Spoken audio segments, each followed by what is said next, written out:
The Devil Blues by I Knew a Man on AO3. Episode 3, Chapter 2. First Introductions. The hand on Izuku's shoulders tightened momentarily. You're most welcome, but do you know why I entrust this task to you? Izuku slowly shakes his head. It's because, above all, I believe that you, of all people, are able to handle this responsibility. You are exponentially clever, Midoriya, and possess a thrive for solving the unsolvable. And Mr. Bakugo, despite his crass attitude, which I notice he didn't display in my presence, is an equal, exceptional individual with a great quirk. Together, you will be able to not just challenge each other, but also understand the importance behind detective and pro-hero cooperation. With that, the captain drops his hand from Izuku's shoulder. Izuku's head slowly drops until his eyes fall into his lap. He sits in the man's words. The silence surrounding him seems to thicken as the seconds tickle away. After a moment, Izuku clears his throat and looks back up at the captain. Thank you, sir. He repeats. Thank you. I will try my best to live up to your expectations.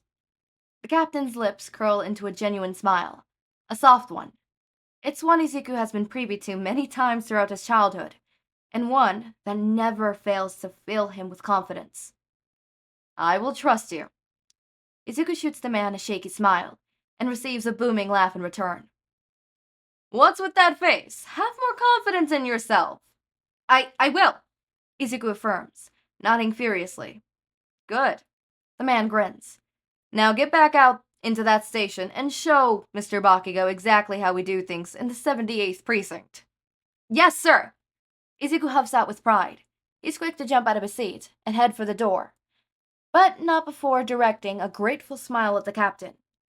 He feels strangely uplifted, strong, like he could take on any challenge the world throws at him. Such is the power of a pep talk with his beloved captain.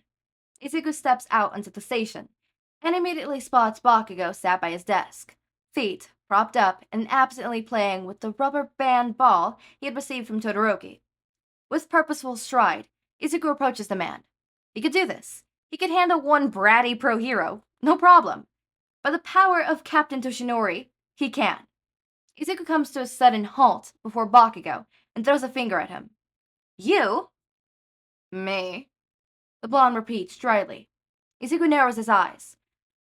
I am going to show you exactly how important the police are in helping keep the city safe, and especially the lengths we at the 78th go through to do so. His eyes drop to the rubber band ball still in Bakugo's hand. He quickly snatches it from the man and plops it back down on his desk. And that's not for playing. Bakugo securely folds his arm across his chest, that ever-present expression of distaste never breaking. Izuku is beginning to think that the man was born with that face, with how very little variety there is. It's not an impossibility. Izuku purses his lips slightly. Do you know the captain? Bakugo levels him with a long, assessing look before replying. Yeah. Did you research the precinct before you came over? The man gives a disbelieving huff. As if I'd waste my precious time with such bullshit. Then how come you were so well behaved with the captain? Izuku pressed, hooking one hand on his hip. Just because most cops are idiots, it doesn't mean they all are. Bakugo grunts. Man's a goddamn hero. A sudden voice from behind the two of them speaks up. You flatter me, Mr. Bakugo. Izuku jumps on the spot. He spins around to see the captain stood on the entrance of his office once more, hand on the doorknob. The man is grinning wildly in his direction, but it's at someone, past him. Izuku turns just in time to see Bakugo's lips lift up into a cut grin. I'm really not. It'll be an honor working for you, sir. And it almost sounded as if he's genuine. Almost. And you, Mr. Bakugo. I wish both you and Midoriya the best of luck. With that, the captain aims a final, bright smile at Bakugo, then a final one at Izuku before gently shutting the door of his office. Izuku peers judgingly at Bakugo. Kiss ass. Instead of getting mad, the man just purses his lips at Izuku and creates a fox kiss noise, which grates on Izuku's nerves. They're so severe that they even catch the attention of Uraraka, who peers over the divider with an eyebrow raised in confusion. Stop that! Izuku hisses, as he makes to slap Bakugo on the knee. In an instant, the man has Izuku's hand twisted in his hold. Izuku's too shocked to react. His eyes jump on and catch on Bakugo's. They burn red, the seething fire in them forcing Izuku to almost lower his head in submission. Touch me at your own risk, he murmurs in a warning tone. With that, he releases his hold on Izuku. Izuku snatches his hand back and cradles it against his chest. His face burns, something fierce, humiliation and anger rolling inside of him. He briefly catches Uraraka's wide eyes staring at him as she pretends to staple some paper together with a clearly empty stapler. His face heats up even more, and he's quick to avert his eyes. He coughs, dropping his hand to the side and cautiously sliding it into a seat. Let's just focus on work.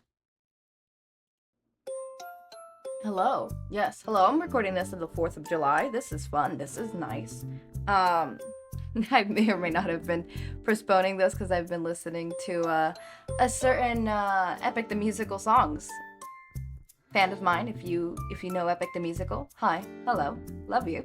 But this is a very interesting small chapter. So clearly Bakugo does know All Might and admires him to a degree. You know, calling him a god, not a god. Hold up, sorry, Epic. No. Calling him a hero and stuff. So that's very interesting. That's very interesting, very much indeed. There's not much I want to say here. I mean, it's pretty self-explanatory. Apart from like that end part where it's like, okay, my dudes, your hero training is showing off. Put it down. Put it down. But yeah, that's pretty much it. That's all I want to say. So as always, my raindrops. Make sure to eat, sleep, drink water. Take your meds. Have a wonderful day or night. Link to my Discord server and socials are down in the description. Subscribe to see more of my content.